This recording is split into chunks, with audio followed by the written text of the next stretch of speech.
tous qui nous suivent maintenant. Nous sommes en direct comme prévu chaque dimanche dans ces enseignements qui nous orientent vers les succès, qui nous orientent vers la sagesse de la lumière. Et nous vous disons encore, soyez là, bienvenue à vous tous qui êtes déjà connectés en direct sur Facebook et qui vont nous suivre sur YouTube, sur notre chaîne DR Kasereka, RPC, Dr Kasereka, là où nous vous amenons à suivre ces émissions, bien ces enseignements sur YouTube, sur notre chaîne YouTube.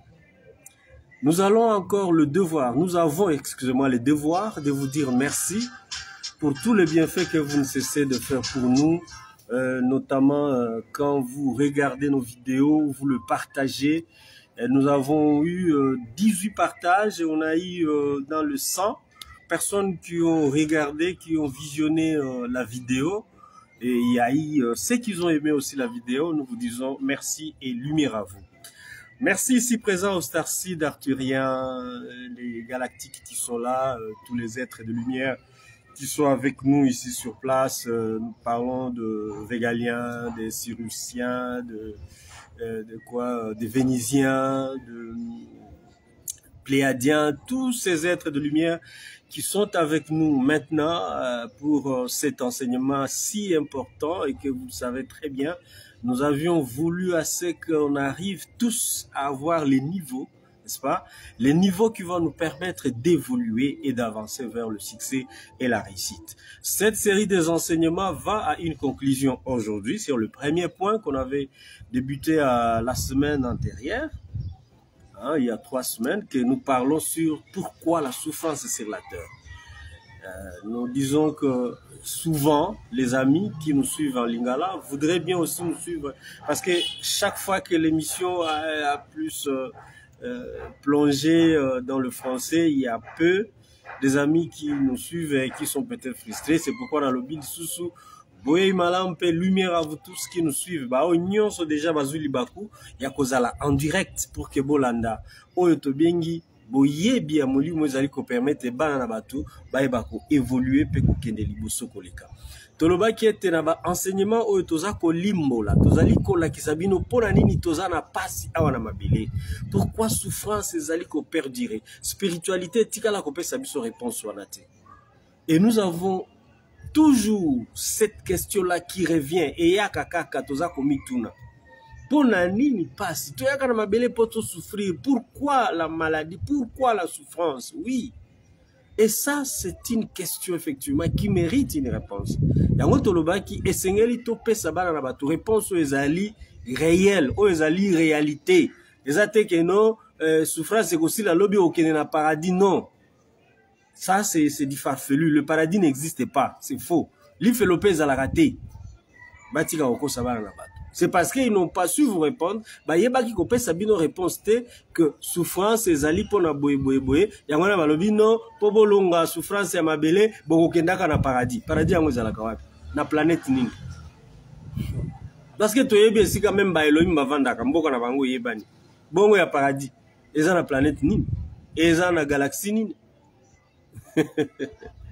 C'est ça, bande konanga, yango na lobaki na ba enseignement sur la sagesse de la lumière, tolobe la nanu, souffrance et utawapi. Les lotosa qu'on conclure, parce que tobana qui 6 jours, ça fait plus de 3 semaines, les lotosa qu'on conclure juste 30 minutes, je crois que je m'aurais résumé, na oyo nyonso na lobela qui pendant 3 semaines. Mais yo soki oza na posa oyo kalisusu ebele okoki kozonga na ba vidéo na biso oyo ezali awa sur Facebook.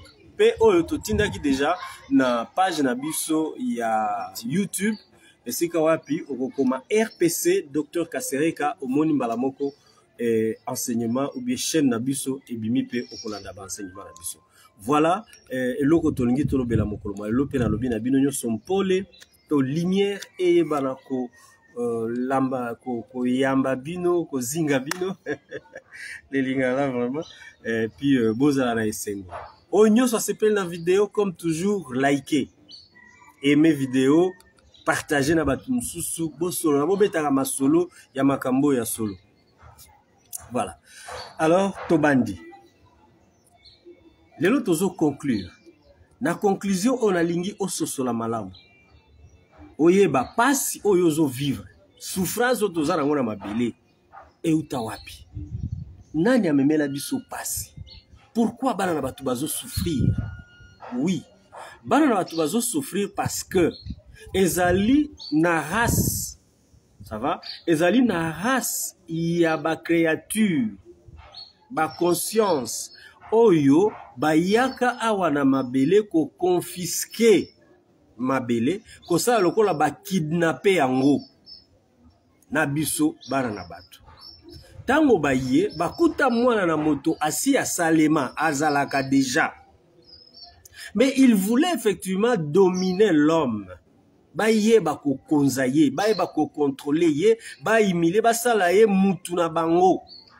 C'est pourquoi il est écrit dans le livre des morts Otobengi Biblia était tosala mutu na lolenge na biso banani wana ba Elohim.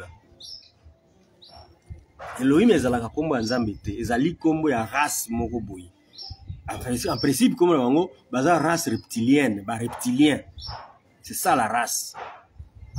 Bazui mwana na moto ou bien enveloppe ya mwana na moto ba modifier yango. Et puis ba modifier ki bisika ebelete. Bazoi kaka 2 points parce que bango baza ba généticien, baza pe batu oyo ya mayele koleka biso batu tozalaki na mabele toyaki pour évoluer. Ça va? Ba ekozwa enveloppe oyo nga na yo tolati ba modifier yango. Ba baloli, balongo, ba kangi ba biloko muso kwa iko fonctionner na kati pour que ezala na makoki ya kotosa makambo oyo bango bakolinga mwana na moto asala. Alors, bako sala nini? Bako kanga oyo tobengi chakra. Chakra ezali nini? Ezali ba bisika oyo na kati ya nzoto ya mutu ezala kola kamwa machine, kamwa roue moko boye et transforma ka biloko toliaka ekoma énergie. Est-ce que vous comprenez? Donc, tant on lia kafufu, on lia musuni, on lia loso, on lia sokinini, tout ce que tu manges. Et ça, c'est quoi? On a ba machine ou bien ba moteur ou bien ba on ba glande quoi na langage ya minganga. O e transforma ka biloko yo lie ezui na kati o tokobenga énergie. Énergie wana siko ezalaka mibale. Énergie moko eza ya molimo, énergie moko eza ya nzoto physique. Énergie ya nzoto physique ndezo permettre ngana loba boye. Na sala ba geste ya maboko, o tambola, o tala, o yoka, o répondre mutu. Wana eza énergie physique. Bien énergie otobengi énergie biologique. Ba chakra wana ou bien ba roue magnétique wana ba roue ya transformation ya énergie o ba bengi chakra na langue ya ba indien, ce qui na sanskrit kuna. Et ça langage ba tunyo ba mesana, c'est pourquoi j'utilise ces termes là pour que muto comprendre nga. Et transformer rapé énergie otobengi énergie spirituelle ou bien énergie subtile. Énergie subtile ezali nini? Ezali énergie ya molimo, makoki ya molimo oyo mwana na moto asengeli azala na yango. Pour que asala nini? A réfléchir, pour que ayeba ko matérialiser, ko salela makambo yazo kanisa. Koyeba ko koma na babisika oyo nzoto oyo physique ekoki ko koma te. Dengo yoka kabatu musu balobi voyage astral. Ezali par l'énergie spirituelle nde okosala voyage astral. Nzoto na yo elongwe na kati ya enveloppe yo ekei. En principe ezalaka nango voyage astral te ezalaka voyage oyo mwana na moto akoki kobima zongi epai na bango esika conscience na ye euta atali bandeko na ye baseki basepeli azongi so akoti na kati ya nzoto na ye pour continuer sa mission oyo musala ye asengaka koya kosala awa na mabele. Maintenant spiritualité ba rango ekomi ka voyage astral, donc muto azosuka kaka wana na ba astre. Na niveau ya astral ya monde astral o ezali monde ya ba démon na ba divinité. Sikoyo tango bango bazui enveloppe ya mwana na moto ba baloli yango bazui ba réduire ba chakra ezalaka 12 batiki 7 et puis 7 wana ba réduire fonction. Donc musala ya moko na moko ya 7 batikaki batikele yango fonctionnement ya 25%. kaka chakra oyo ya mutolu oyo babengaka chakra ya émotion oyo babengaka pe chakra ya nini ya chakra ya sentiment ya ba émotion ya ba nini oyo wana peza batikela yango 75% ya fonctionnement yango moni batu tout bazalaka émotionné na mabele. Chakra ya reproduction ça va oyo esalaka ke tobota batiki yango pe à 50%. Na chakra ya matériel ya esalaka ke batu balinga mbongo nde chakra oyo tobengi chakra racine oyo bango babengi 7e chakra ozomona oyo ezalaka na base après 2e na 3e mi ba 3 chakra wana bapesa yango makoki ya kotravailler au-dessus de 50%, moins de 75%. Ba chakra wana mususu bapesi yango 25%. Ya ko travailler. Alors mwana na moto azalaki na makoki ya ko émettre énergie na ye à 350 MHz. 350 MHz, ce sont des milliards et des milliards de kilomètres aux autres dans l'univers. Oza ko émettre. Donc, makanisi na yo, maloba na yo, makambu na yo, yomoto, oza na makoki ya ko communiquer. Na muto aza na des milliards de kilomètres année-lumière. Tu peux t'imaginer ça. Bakati. Bapesi biso 68 MHz.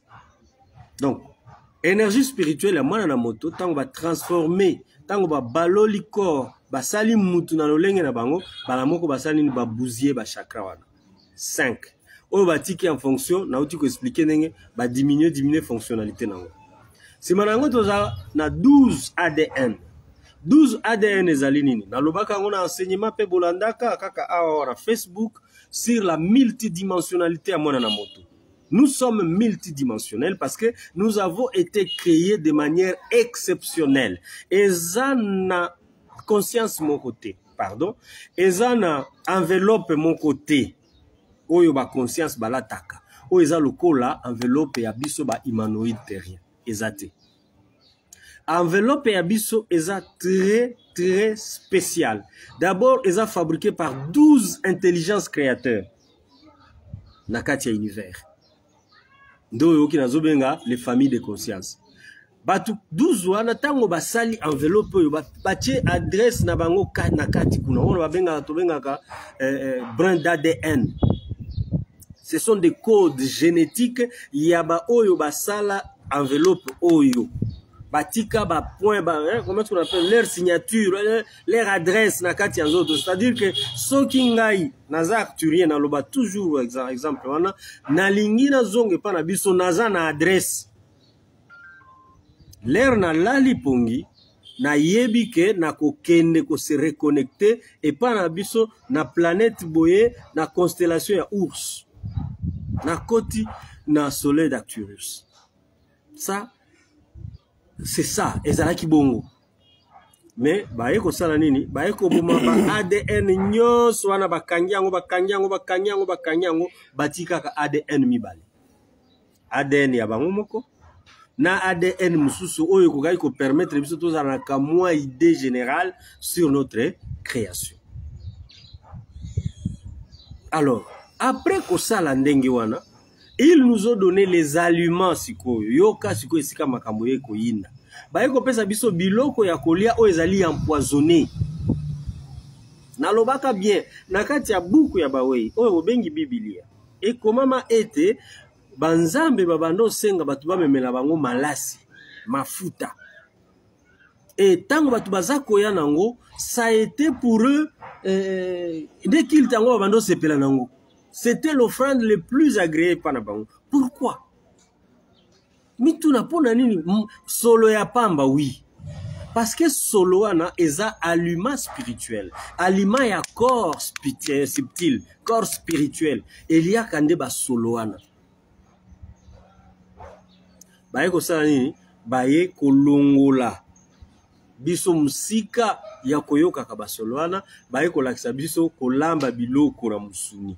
Pardon na banzungu, kolia misuni, kolia bambisi, kolia oyo nyonso kai kozala na makila. Et pourtant, mwana na moto falaki alia kaka ba fruits na ba légumes.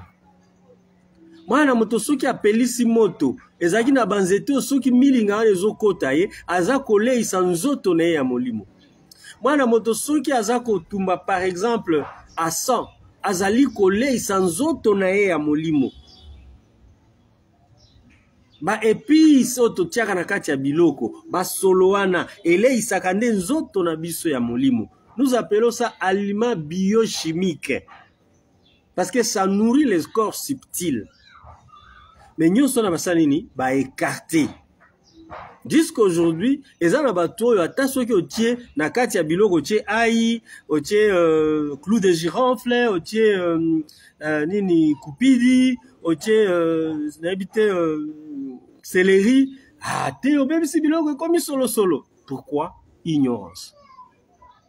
Ignorance. Donc, vous allez constater que biso bana bato alimentation na biso basa nini ba changer yango complètement. Ba ekolakisa biso alimentation mususu.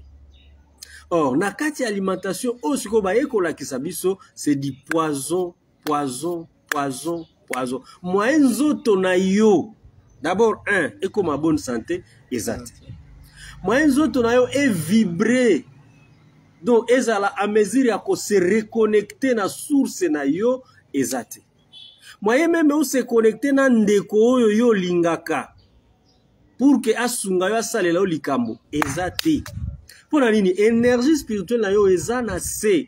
Oh, je connais que na science ceux qui na science ni balobaka les énergies de même nini tout ça là ils s'attirent, hein? Les énergies de même vibration ça s'attire et bendanaka même vibration et ko bendana. Raison pour laquelle lelo okomona yoza na énergie ya koattirer ya ko captiver mental ou bien énergie ya mutu kingandi yo yazali ndeko na yo azana mbonga okiko sunga yo yoza na énergie ya ko captiver ete.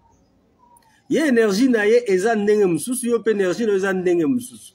Oyebi to ya vibration ya énergie na yo te. En principe bandeko oyo bayebisaka bino baza soki ba avatar, soki ba kabale juive, soki ba to basala science occulte, ba magicien. C'est ça la magie qu'il faut apprendre à l'humain. Comment faire monter son taux vibratoire pour atteindre les objectifs qui sont devant lui. Donc soki balakisi mwana na moto ndenge nini akoki ko matisa taux vibratoire ya énergie na ye subtile ou bien énergie spirituelle eza ko permettre ye azala nzambe. Obino bolobaka toza banza. Vous n'êtes pas de Dieu. Vous n'êtes pas de Dieu. Parce que vous n'êtes pas capable à changer même une situation, petite soit-elle. Pourquoi vous n'avez pas d'énergie? Au contraire, bozo pesa batu ba talisman, bozo pesa batu ba biloko ya kolata na kingo, bozo pesa. Ça c'est fondé sur la foi. Et c'est encore l'homme, la personne qui porte cette chapelle ou bien cette eloko pesier à bomba na poche, mona na kate, et à la takangona kingo so ki ba omitama. Quand vous donnez quand ils donnent aux gens ce genre de choses, c'est parce qu'ils veulent encore utiliser votre énergie de la volonté. C'est que nous appelons l'énergie de la foi, l'énergie spirituelle. Yamuke oyozanango me ya sanini aliye yombongo. Mais pour que la chose agisse, esengeli kaka volonté na yo. Foi oyo yo oza ko attacher ne loko ba pesa ki olata, yango nde ko permettre loko wana agir. Et ceux qui bandi ko agir te ba ebisio que non, il faut ko recharger yango. Ah, la spiritualité. Oh, bah, ça m'a recharger. Laisse-moi vous révéler. Nazui papier oyo pona tanga. Nakati ya biloko toliaka, il y a ce qu'on appelle les métaux lourds. Ba métaux lourds ezali nini? Ba métaux lourds ezali, ba biloko c'est comme des poussières, vraiment okoki komona yango te. Mais ezali poison ya makasi na kati ya nzoto biso bana na bato. Nde yango toliaka chaque jour. Tango tozolia yango, nde zo provoquer biso ba maladie. Nde zo provoquer biso ba fatigue généralisée. Nde zo provoquer biso ba découragement. Olingi osala eloko bi na osala ngwa talobi. Olingi okende kokutana mtu moko bi mtu ana kutwa kabaka te. Donc tu vis dans une vie osana kati ya vie moko yo moko tu es déçu de tout. Effectivement au monde par exemple que ils a passé. Tu es en train de souffrir parce que tu es ignorant. Babombela yo boyebi c'est que toi tu es. Tu es en train de souffrir parce qu'on a modifié ton enveloppe. Tu es en train de souffrir parce que tu t'empoisonnes. Tu es toujours empoisonné chaque jour. Et quand tu empoisonnes ton corps, tikana ebisayo, tango zako lia biloko ezako bebisa lisusu nzoto na yo, ezala corps physique ekobela, ezala corps spirituel ekozala na makasite. Imagine toi, na 68% ou bien na 68 MHz, oyo nzoto ya mutu oyo aza en bonne santé ezali ko émettre. Parce que mutu abandi déjà kobela aza na 50 MHz. Yosko oyo 68 MHz, tango bandi, tango za bien, aux en forme, au télémi, au solo, tout ça là. Mais ceux qui ont bandi kobela au kiti vers 50. Ceux qui ont kiti vers 30, 20 au koufi. Nous autres yo et ko supposer sur l'énergie, il y a qu'on continuer qu'on vivre été. Donc à muto koufi c'est une maladie. Énergie vibratoire na esa nini et kiti. To vibratoire wana eza nini eza ya molimo de konangai. Regardez. Bapesi biso alimentation. Ezana arsenic. Biloko nyonso ya chambre, mingi ya chambre froide. Même baloso. Ezana arsenic. Comme conservant. Nini oyo vaccin bapesa kabana na biso. Tango oh vaccin, oui. Et loko batiaka na kati na ko conserver kisu wana ya vaccin. Mercure. Métaux lourds. Dentifrice au torensaka nango. Eza pena poison na kati. Fluor. Bambisi ya mai utaka na osea, bambisi ya minene wana. Tango ozolia yango yeba ke ozolia plomb na kati. Na lobaki na bino apona masanga. Tango ozomela bière brune. Tango ozomela bière soki ya couleur nini. Plomb eza na kati. Ozomela whisky plomb eza na kati. Ozomela makaya plomb eza na kati. Ozolia qu'est-ce que je peux dire encore? Mapa, voilà. Deko nangai wana nde siko ngambu. Cadmium. C'est le cadmium, oui. Ah. Tala, lengo tolela li parakshasa. Bleu. Oyo baba Elohim balakisa bana na batu kende aliment principal. Oyo ba arabe baliaka du 1er au 30. Métaux lourds ezalaka na kati ya blé, cadmium. Quand on internet on a les méfaits du cadmium dans le corps physique. Ça endommage les poumons. Or poumon nde azali responsable ya respiration na yo. Mais nzoka nde lipa toliaka chaque jour. Yende abebisaka poumon ya mwana na moto, physiquement et spirituellement ou bien subtilement. Tala niveau ya empoisonnement tozana. Na otiko loba mercure ezalaka na kisio ba pesaka bana lokola vaccin. Aluminium. Tozana aluminium mibale. Il y a de l'aluminium que nous trouvons dans les aliments que nous consommons et de l'aluminium que nous respirons. Tout ça, c'est du poison. Plomb, na otikoloba. Ba pesticide, lelo ekoma, mutu nyonso aza na jardin atiaka pesticide. Po ba biloko eboma ba nyama, ba insecte, ba bebisa ba plante na ete. Dans l'entretemps, plante ako absorber ou bien pesticide wana kotika la likolo ya lititi. Tango pe yo ko sokola pondu ndunda oyo olamba yango pesticide longwaka te parce que tu ne connais pas comment enlever cette saleté là. Kaka bana sagesse de lumière nde ba ebi secret wana. Ba pesticide. Formol na Thomson bino nyoso boyebi ke formol ezala nango. Et puis toliaka yango kaka na nkoma toyebi me toliaka formol. Tout ça là empoisonné. Frites kolobate. Vivre frère. Donc, tout ce qui est vivre frais. Les aliments surgelés, on a coutu, et ça, on a poison à quatre, et puis il n'y a aucune énergie.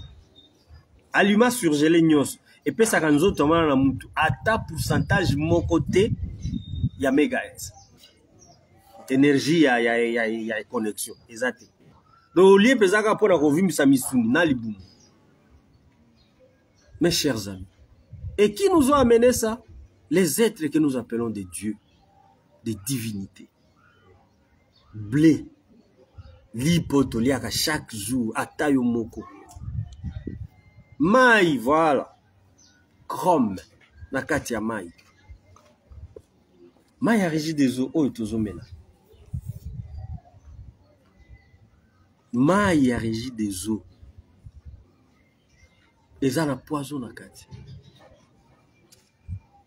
Ce qu'on a zotuna, na zotuna bino, ba pasteur, bino bana na nzambe, bino ba sali ya nzambe, bino ba oyo, bo accéda, vous êtes des prêtres, bino ba prêtres catholiques, ceux qui ba prêtres orthodoxes, tout ça là, oyo swazuli bakuya kolandanga na enseignement oyo, na zotuna bino. La spiritualité ne vous a pas appris ça comme étant un poison pour l'humanité? Pourquoi vous n'enseignez pas ça? Parce que la spiritualité ne vous a pas donné ça. La spiritualité vous a caché la réalité. Et quand on vous demande pourquoi il y a la souffrance sur la terre, oh, parce que l'homme a péché contre Dieu. Ah, yaya. Et après vous nous dites que Dieu est amour. Quel est ce Dieu-là qui est amour et il ne sait pas pardonner? Ce qui nga mwana na ye. Biso kutu ba parents yebi kolimbisa bana na biso e bongo nzambe ya sala biso. Comment pouvait-il pas nous pardonner parce que to sala ki lisumu e bongo alongo la souffrance oyo ono okene na paradis? Ah yaya. C'est faux. Pourquoi? Ils n'ont pas la réponse. Ils ne savent pas que nous souffrons par manque de connaissances. Or, il est écrit dans les livres des morts, mon peuple souffre faute de quoi? De connaissances. Toujours souffrir parce que tu y habité souffrance et outa. Mais quand on a révélé bino et si la souffrance n'a pas été salini et outa.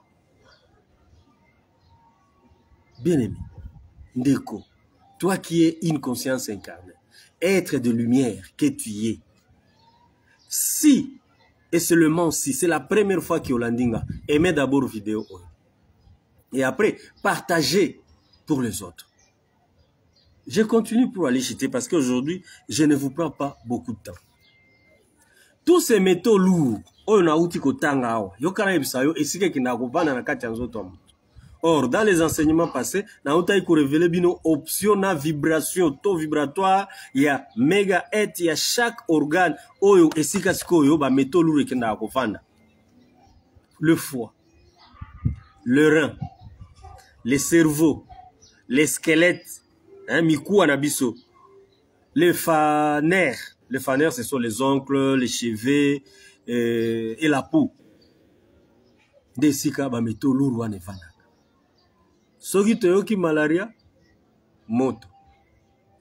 Soki mutu abeli diarrhée, cancer, toutes ces maladies-là, nyoso wana, euti na ba métaux lourds, otoliaka. Et puis, quand on va dans organes vitaux, et si kawa pitoza 1, les reins, comme je vous avais dit l'autre fois, c'est lui l'organe, oyoza na kati ya nzoto ya mwana na moto, et si kawa pi dépôt, ou bien réservoir, il y a énergie subtile, otokobenga énergie spirituelle, rein, nde abomba kango. Foie, azali réservoir ya makila, et si ka énergie biologique, physique ya mwana na moto, et vandi. Mais yoka métaux lourds sikoyo eloko akenda kwatakia liboso foie si manango rein kwatakia te kovanda ake kotonda kuna donc yepe ake ko se stocker kuna. Or en se stocker là-bas il bloque le fonctionnement de l'organe. Ce qui a matin à cerveau c'est fini. Et ça va vous causer toute forme de maladie. Lelo na mabele to komi na ba cancer. Lelo na mabele to za na 7 maladies chroniques incurables. Au moins, biso, par notre connexion, bien notre, je peux pas, je sais pas dire grâce ou par amour ou bien par quoi, nous avons la possibilité de guérir ces maladies-là. Biso, tozana makoki, yakobi qui saba malade owana. Mais ceux qui ont diabète, ceux qui ont tension artérielle, ceux qui ont batubazana ba cancer, cancer ya ba organe nyonso ya kati ya nzoto ya mutu ezali, cancer de peau ezali, cancer ya cerveau ezali, cancer ya poumon ezali, cancer de tous ces cancers là proviennent des métaux lourds. ndeko soki mutu azobela cancer loba oyo kaka histoire mais eza pasi eza souffrance si seulement si tozalaki na problème ya maladie tembele pasi eza na mabele te siko kotuna nga maladie euta wapi maladie euta epai ya nzambe oyo ozobondela chaque jour ke nzambe na yo ye mutu amemela yo malade awa pasi euta wapi pasi euta epai ya banzambe oyo balobaka créons l'homme à notre image à notre ressemblance bamodifier enveloppe ya mwana na moto et puis balobi okolia na yo ata misuni okolia ba poisson okolia or tous ces métaux lourds na ndenge na uti kotanga à part oyo eza na kati ya mai ya régie des eaux parce que mai ya source eza na métaux lourds moko te tous ces métaux lourds euti na misuni euti na ba poisson euti pe na alcool ba masanga drogue nyonso eza na métaux lourds na kati mena yebisanga peut-être koloba guide yo pe lekisi pardon siko biloko nyonso eza empoisonné et bon siko to bandolia nini oui tout est empoisonné et je vous dis seulement si et seulement si on a levé la maladie na mabele souffrance bokoye bangote boko sentir angote bo fufu ezalaka pasi kolia soki ozobela bazote pesa fufu wana na biloko oyo lingaka quand tu es en bonne santé okoka te otali yango bi nazoka nausée moyena lia ezate or nausée utaka wapi na foi appétit ezate appétit utaka wapi na foi ya ba métaux lourds tala c'est quoi et c'est tondi kuna mais est-ce qu'on a zo tuna ba pasteur bino na kati na bino moko te atanga ngona kabali juivité pour que vous puissiez libérer même par l'information le peuple de Dieu, que vous vous appelez le peuple de Dieu, les enfants de Dieu. Mais il faut quand même que, toko mana niveau moko biso ba Congolais, je parle bien les Congolais, biso ba Congolais. Pour l'andi pasteur moko na tongo avana bima nanda kuna ya kusala enseignement ou enregistrement ou. Azoloba, les Congolais sont partout et partout, ce sont des évangélistes. Nzambe atindi bango ba kende kopanza sango malamu ya nani ya nzambe nini nzambe mobomi un dieu du mal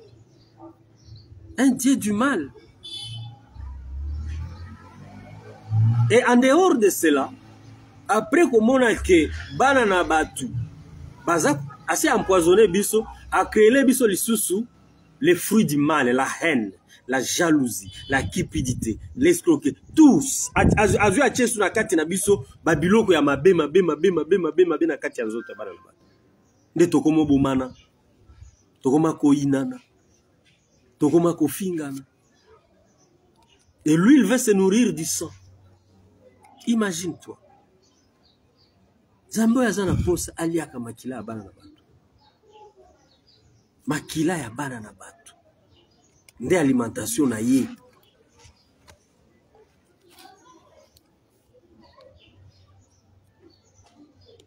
Est-ce que mwana na mutu ya solo ako continuer kolia musuni, ako continuer kolia mbisi, ako continuer komela masanga, cigarette, toute forme ya ba drogue, et en plus il y a les émotions qui viennent aussi. Je vous ai parlé des émotions. Non, la spiritualité, zéro. J'ai dit zéro. Il n'y a rien dans la spiritualité. C'est la spiritualité qui devrait nous révéler tout ceci depuis. Mais les gens ont information. Et la seule solution, n'est-ce pas, pour les poisons des métaux lourds et les émotions, c'est la purification du corps physique, biologique. Il y a des aliments qui sont là pour nettoyer notre corps physique et notre corps subtil par rapport à mes métaux lourds. Point très. Au lieu d'en une semaine après, 2 semaines après, on purifie les autres nayo, on zongeli ba énergie nayo normale. C'est ça la solution. Parce que je vous ai dit, je ne peux pas vous parler de la maladie sans pour autant vous proposer, mais vous dire qu'il y a aussi la solution. Et dès que vous atteignez votre taux vibratoire, c'est ça ce que j'ai dit, la vraie magie. Oh, kabbaliste, le magie noire, magie. L'okuta, c'est l'escroquerie. La vraie magie à apprendre à l'humanité, et ce que vous devriez enseigner aux gens, c'est de savoir comment faire monter leur taux vibratoire. Point barre. Parce que ce qui taux est en vibration, il y a mati, et qu'on permettrait à se reconnecter à la source et à la conscience. Et qu'on se permettrait à se reconnecter à la même vibration. Et directement, il y aura harmonie sur la terre. Il y aura harmonie entre les gens de telle vibration et telle vibration. Et ça, le coup là-bas, tu as quitté. Bon, on a vibration là-bas. Est-ce que bon, on a raté que bateau va mettre la masanga, bazan amour moko boui. So moninga ya vanda, va pesa yo moko. C'est leur taux de vibration. C'est de la même manière bateau va mettre la cigarette. Moto va mettre la cigarette, so à côté na moninga. Asama, tigla ngata. A côté ça, il bazan même taux à vibration. Pourquoi? Ata ba yebanité, bazako vivre, pardon, bazako vibrer. Hein? Ils sont en train d'émettre l'énergie égale. Vous voyez, vous comprenez maintenant pourquoi chaque fois que beaucoup takaba gêne, beaucoup takaba prière, beaucoup takaba méditation, il y a toujours bandokyo bayako finabino kingo. Oui, parce que vous émettez les mêmes énergies avec les démons et les divinités. Oui, oui. Donc, tant que vous avez ta prière, tant que vous avez ta gêne, aussi, tu n'as aucune énergie spirituelle. Au contraire, je dis bien encore au contraire, tant que vous avez louange et adoration, n'a qu'à moins d'âme et énergie physique, vous avez un péché. Nabutu, yo mtoza na veille, yo mtoza na prière, nabutu bandoki bazo el suko fino kimo. Ah! Comme ils pasteur, na lali, na loti, na moni, oui. Vous émettez le même, vous avez onde moko ya énergie, vous émettez la même énergie. Na pasteur wana yebite, akoyeb so que non, ça me la makasi, bonaboy, non. Purifiez d'abord le corps physique, purifiez votre corps spirituel. Point bas, et ça se fait par les aliments, mon frère. Et ça m'a comme magie te bako sarabino. Non. Ah oui, hein, il a raison. C'est Dieu là de vous dire que vous périssez faute de connaissances. C'est par ignorance que vous êtes en train de périr. Nous souffrons, ou bien vous souffrez, c'est parce que vous ne connaissez pas ça. Mais je crois qu'aujourd'hui, tu m'as suivi et tu as compris l'origine de ta souffrance. Tu as compris comment tu es parvenu à devenir maladif. Comment il se fait que tu ne peux pas protéger ou bien garder de l'argent chez toi à la maison. Parce que les enfants sont toujours malades. Et ils sont toujours malades parce qu'ils sont mal nourris. Tout supermarché, au sommet de food tout ça là, allez. Non, tu es en train d'empoisonner tes enfants. Tôt ou tard, ceux qui basent tôt ou tard, parce qu'ils n'ont plus de force biologique, physique et à kobota. Parce qu'ils ont été empoisonnés depuis le bas âge. Bana bakomi ba stérile. Bokomi ko lukasu kisi ya ko renforcer spermatozoïde ya mwana na mobali. Oh, pour nini mwana mwasi ba règle katani avant, oui. Vie ya kolialia. Chauffer matrice. Ben, makambo ko chauffer ba matrice tout ça. Vie ya kolialia. Bilialia ezanga tina na ba supermarché. Je ne dis pas qu'aller acheter les histoires au supermarché, c'est mauvais, ou bien manger tout ce que nous mangeons, tout ce qu'on nous propose, c'est mauvais, mais j'ai dit tout en mangeant, soyez conscient que tu es en train de t'empoisonner, et ayez un jour le mois, il y a qu'à désintoxifier le corps, Nabino. Pasteur, est-ce que parmi les pasteurs, il y a même si je ne parle en tant que médecin, est-ce que parmi les pasteurs, il n'y a même pas de médecin? Il n'y a pas de pasteurs qui ont fait la médecine. Même si vous avez fait la spiritualité là, la cabale juive. Parce que bino kanisa Nzambe azaya ba Yuda. Nzambe. Mais tala ba juif bango nde ba premier outil il y a empoisonnement à l'humanité parce que c'est eux qui ouvrent des supermarchés partout, les Arabes et les Israéliens. Ce sont eux les outils que les dieux utilisent pour nous empoisonner davantage. Pesa mwana ya indien ou bien ya chinois, ba biscuit au biso bana na biso baliaka. Tout jus en plastique. To ba jus en plastique. Bango ba yebi ke na kati ya jus en plastique aspartame ezali. Metala ba mama na biso na zemi ndenge bazomela aspartame, ndenge bazomela ba jus en plastique. Directement, moi, na kati ya libuma mama, cerveau na ye baby déjà. À partir de jus à plastique. Mais tala ndenge baza kote kango na Kishasa. Mombongo ya vrai yango wana. Poison. Aïe aïe. Moi je vous dis ça énerve. Tant on a mona ndenge bana bazoué la ba fiesta, ba jus en plastique et conso. Ah. Bon, yebsanga siko makamba bwena lo bango na TV. Bino batu baloba o cher guide, il faut les gana TV. Makamba bweso na bengo na TV. Na aussi les émissions te. Ah, on a Facebook, quelques personnes bazolanda. Mais la TV solo bi makamba bwe. Aïe aïe. Baluki yote. Ça là on va rediffuser. Non, non, non, les bakonzi ba yebi. Le revendeur ba teki ba yebi, ba fabricant ba yebi. Ils savent que dans les jus de plastique, c'est du poison. L'aspartame. Les ministres connaissent. Mais vous dites que le ministre oui, Dieu a mis un sorcier au pouvoir pour permettre à ce que nous soyons toujours ensorcelés. Ah, c'est ça, c'est ce que la Bible dit. Tout le monde est là pour nous mboka. Non, s'il vous plaît. Conscience. Moi, j'ai toujours dit, la conscience, c'est l'arme la plus puissante que les bombes atomiques. Et une fois, moi, dans la conscience que je suis un être de lumière, je suis capable de tout. Je vous dis, tout est possible. Pas à celui qui croit, à celui qui est conscient. La croyance, c'est la poussière et la possibilité. Mais la conscience, c'est la totalité de toute possibilité. Et c'est là où tu peux dire, tout a été mis sous mes pieds. Même les Elohim, bazate. Une fois au matisse, ba chakra n'onyo se font mi pam, pam, pam, pam, 12 chakras.